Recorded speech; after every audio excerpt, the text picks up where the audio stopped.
Nga unta guys o Pinoy. Adi day kay ahora day gyapon ni ano voice over kay na kanta. Ha? Apo dira? Nga untag Pinoy. Ay no. Itlog Pinoy guys. Nga lasang balot ra man po day siya ya. At ay kani. O kani may nindot. Luhip ka. Labaw pa kanak ko. Pasensya na mo sa amo ang background guys. Kaya nag-video kay amo mga kauban. Nami diri sa beach guys. Nangaon og itlog Pinoy. Dili Pinoy lang ni ma.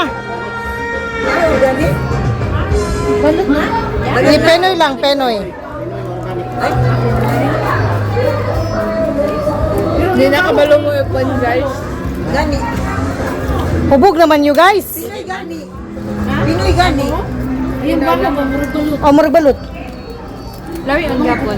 Pinoy gani. Hindi man ko gapon mo ko na bisan pag Pinoy pa na. Nga naman.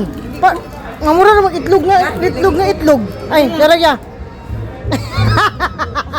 Sige na. Sabihin na lang ko na. Mura sa Gwen, nangaon ng itlog day, Penoy. Ano siya? Asin ko pa mo yung out? Asin ko pa yung out? Siko pa yung out? Wala na ito baka.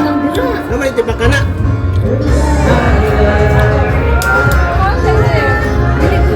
Nami ang suka, te. Tilami ang suka.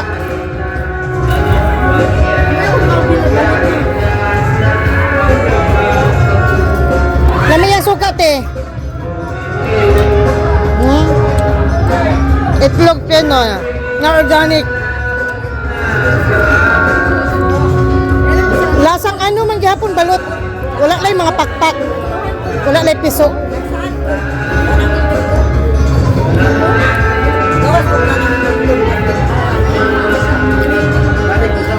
Ya, tiwasan na yun, di na kuya.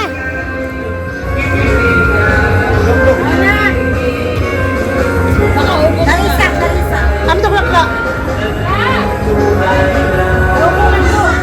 Ito. Ala diri krot. Balot, ay di Penoy lang di ay Penoy. Mukha po balot da? Ba? Sige pin ka, mga taga-gabi te, balot te. Ya, o tanong lang ko na sa pila ka buhok isa ka duha yan na. Mulat gid na siya te. Katuloy ginagkamali ko te, nga 18 akong nakuha. Basta kadagko lang isa patlo ay. Na kadagko sa pako. As in, 18 mo ha? Piyawan mo klawin. Ikaw na talaga.